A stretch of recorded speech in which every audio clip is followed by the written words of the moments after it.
Assalamualaikum warahmatullahi wabarakatuh. Saya dari Sare di sini sebagai host dan Saya sebagai narasumber Rifki Ferdinand Rusli. akan membahas tentang masalah sosial. Jadi, apa itu masalah sosial? Pertama-tama, pengertian dari masalah sosial sendiri adalah sebuah isu yang berkaitan dengan sosial. Masalah sosial terjadi di lingkungan masyarakat dan tidak dapat terpisahkan dari lingkungan masyarakat itu tersendiri. Masalah sosial adalah bagian dari masyarakat tersebut yang dapat berdampak kepada semua anggota dari masyarakat.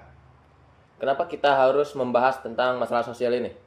Masalah sosial berdampak langsung kepada masyarakat. Setiap masalah sosial akan mempengaruhi berbagai macam faktor, seperti kesejahteraan, perdamaian, dan keselamatan bagi warga sekitarnya. Semakin besar skala dari masalah sosial, akan juga dapat membesarkan skala pada dampak masyarakat itu sendiri. Jadi kan kita membahas tentang masalah sosial. Ya, Nah, jadi menurut Rifki itu apa saja contoh-contoh dari masalah sosial ini? salah satu contoh utama yang paling sering didengar ya masalah sosial ini adalah tawuran antara pelajar. Nah, di tawuran antara pelajar ini dapat terhubung dari konflik satu sekolah ke sekolah lain kan. Namun, di saat tawuran tersebut terjadi, akan memberikan dampak yang negatif pada area konfliknya. Seperti ada warga yang dapat berpotensi untuk terluka, ataupun anak sekolah tersebut yang dapat terluka. Dan juga, kedua nama dari sekolah tersebut akan juga tercemar dari konflik tersebut.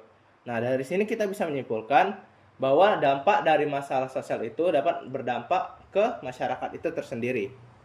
Jadi kan tadi salah satu dari contoh konfliknya itu yaitu tawuran. Jadi apa yang menyebabkan tawuran tersebut? Nah, untuk tawuran sendiri merupakan kasus yang udah awam ya bagi kita ya. Kita sendiri udah tahu tawuran itu seperti apa. Nah, hal seperti ini juga bisa disebabkan oleh beberapa faktor. Faktornya itu tersendiri termasuk belum matangnya mental remaja, terus provokasi antar pihak, dan juga hasil dari tindakan impulsif dari provokasi tersebut. Nah, dampaknya pihak yang akan terpancing ini dapat melakukan kegiatan yang dapat merugikan masyarakat, seperti kekerasan, pemukulan, dan segala macamnya. Hal ini sebenarnya bisa dicegah. Caranya itu adalah kontrol emosi dan juga pendidikan yang mumpuni dari pihak sekolahnya tersendiri. Kan tadi contohnya itu tawuran nih. Nah, tapi Iya. apa yang menyebabkan sebuah masalah itu menjadi sebuah masalah sosial dan bukan masalah sendiri doang? Nah, itu bisa dilihat dari dampaknya ke masyarakat juga. Misalnya, bisa merusak fasilitas warga, bisa merusak halte, tempat parkiran, supermarket, seperti itu juga. Dan bisa merugikan terdapat korban jiwa ataupun korban luka-luka yang tidak berkaitan dari konflik tersebut. Jadi menurut Rifki ini, apakah dari masalah-masalah ini mungkin ada positifnya atau hanya berdampak negatif?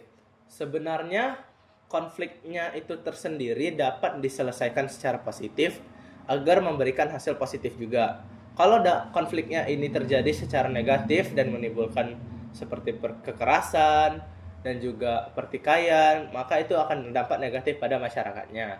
Contoh dampak positifnya juga bisa dilihat dari pemilu ataupun dari diskusi yang lama dan dapat menyebabkan hasil yang tuntas.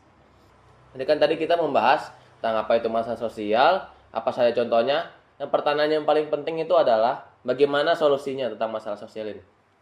Nah, masalah sosial ini sendiri tadi dijelaskan tidak dapat dipisahkan dari masyarakat. Nah, untuk saya sendiri, meskipun berdampak ke masyarakat, masalah sosial juga dapat memberi dampak baik jika diselesaikan secara positif dan damai. Nah, pihak yang bersangkutan haruslah menyelesaikannya dengan kepala dingin dan memberikan jalan tengah agar tidak memberi korban ataupun dampak negatif pada masyarakat lainnya. Jadi mungkin itu saja untuk podcast kami. Sekali lagi saya dari Sehari Pamungkas dan Saya Rifki Ferdinand Rusli sebagai narasumbernya. pamit. Assalamualaikum warahmatullahi wabarakatuh.